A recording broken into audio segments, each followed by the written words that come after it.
گر تم نہ سنو گے تو میری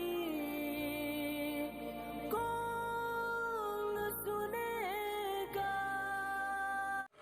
بسم اللہ الرحمن الرحیم۔ ایک سوال آیا ہے کہ قاضی کے منع کرنے کے باوجود بھی اگر کوئی شخص جمعہ قائم کرتے ہے تو اس پر کیا حکم ہے شریعت کا؟ یہ سب منمانی ہے، مطلق العنانی ہے۔ قاضی منع کیے ہوں گے، اس کا مطلب یہ کہ وہ جگہ جمعہ پڑھے جانے کے قابل نہیں ہوگی، پہلے سے جمعہ کی نماز وہاں نہیں ہوتی ہوگی، آبادی کم ہوگی، وہ اس قابل نہیں ہوگی کہ وہاں جمعہ قائم کیا جائے۔ تو یہ تو عجیب فتنے کا دور ہے۔ 10 گھر مسلمان ہوتے ہیں اور سوچتے ہیں کہ ہمارے یہاں جمعہ بھی قائم ہو جائے، عیدین بھی قائم ہو جائے۔ وہ کسی دوسرے گاؤں میں جانا، دوسری عیدگاہ میں جانا، دوسرے گاؤں کے امام کے پیچھے نماز پڑھنے میں اپنی آر محسوس کرتا ہے۔ یہ مسلمان، یہ سب جو ہے نا ذہنی فطور ہے، فکری کجی ہے، جس کی وجہ سے امت میں یہ انتشار ہے، یہ خرابیاں پیدا ہو رہی ہیں۔ اجتماعیت کا جو مظاہرہ ایک ساتھ نماز پڑھنے میں ہوتا ہے، وہ کبھی بھی الگ الگ 10 آدمی عید کی نماز پڑھی ہے، 15 آدمی عید کی نماز پڑھی ہے، 7 آدمی سے جمعہ کی نماز قائم کر دیجیے، مذاق بنا رکھا ہے۔ یہ اسلام کا مذاق اڑانا ہے جو مسلمان اڑاتے ہیں۔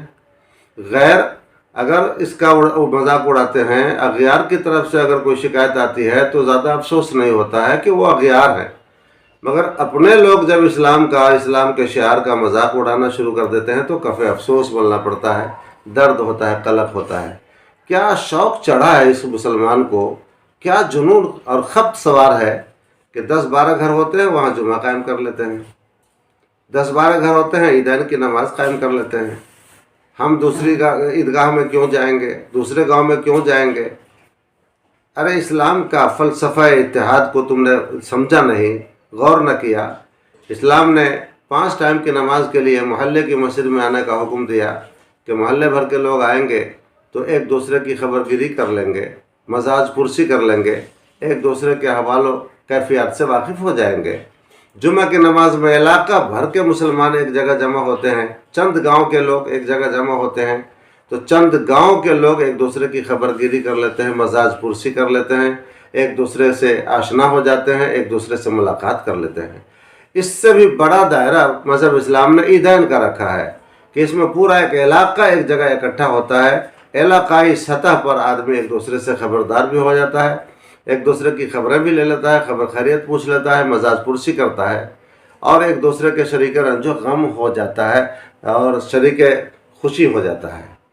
اور پھر عالمی سطح پر بھی عالم اسلام کو ایک جگہ جمع کرنے کا انتظام حج کی صورت میں ہو چکا ہوا ہے کہ پوری دنیا کا مسلمان حج کے موقع پر ایک ساتھ جمع ہوتا ہے، ایک میدان میں جمع ہوتا ہے، ایک رنگ میں، ایک لباس میں، ایک طرز میں اور ایک وضاقتہ کے ساتھ جمع ہوتا ہے۔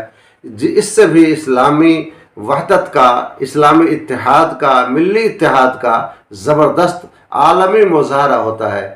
اب کوئی آنے والے دنوں میں حج بھی اپنے ملک میں الگ الگ خانہ کعبہ بنا لے، یہ کیا تماشا ہے۔ ایک جامع مسجد ہوتی ہے، بڑے بڑے شہروں میں دیکھو محلے کی مسجدیں الگ ہوتی ہیں، ایک جامع مسجد ہوتی ہے، ہفتہ میں ایک مرتبہ سارے مسلمان ایک جگہ جمع ہو کر کے نماز جمعہ ادا کرتے ہیں، رب کی عبادت بھی ہوتی ہے اور باہمی خبرگیری کی سیاست بھی ہو جاتی ہے اس کے اندر۔ تو یہ اسلام کی آفاقیت کو، اسلام کے آفاقی پیغام کو مسلمانوں نے پاؤں تلے روند ڈالا۔ ہر کوئی اپنے اپنے طور پر الگ راگ الاپتا ہے، الگ الگ وہ اپنی مرضی چلاتا ہے، جس کی وجہ سے آج ہماری جمعیت انتشار کا شکار بن گئی، جمعیت ہماری تباہ ہو گئی۔ کیا ضرورت ہے کہ آپ چند گھر ہیں تو آپ وہاں پہ جمعہ قائم کریں؟ اگر آپ اتنی تعداد میں نہیں ہیں کہ جن پر جمعہ کی نماز فرض ہو تو آپ ظہر کی پڑھیے نا۔ کیا ضرورت ہے جمعہ قائم کرنے کی ہر جگہ؟ قاضی نے منع کیا، اس کا مطلب ہے کہ وہ جگہ جمعہ پڑھنے کے قابل نہیں ہوگی، جمعہ کی شرائط پوری نہیں ہوتی ہوں گی، تو منع کرنے کے باوجود پڑھنا یہ بالکل غلط ہے اور چاہیے کہ اس کو چھوڑ دیں، جہاں پہلے سے پڑھتے تھے وہیں جا کے پڑھیں، یا قاضی اگر دیکھتے ہیں کہ واقعی میں جمعہ قائم کرنے کے لائق یہ جگہ ہے تو ان کی اجازت سے آپ قائم کریں۔ ان کے منع کرنے کے باوجود بھی قائم کرنا یہ سراسر دخل اندازی ہے اور دین کے اندر اپنی منمانی چلانے کی بات ہے۔ یہ اللہ تعالیٰ ہماری قوم کو ہدایت عطا فرمائے۔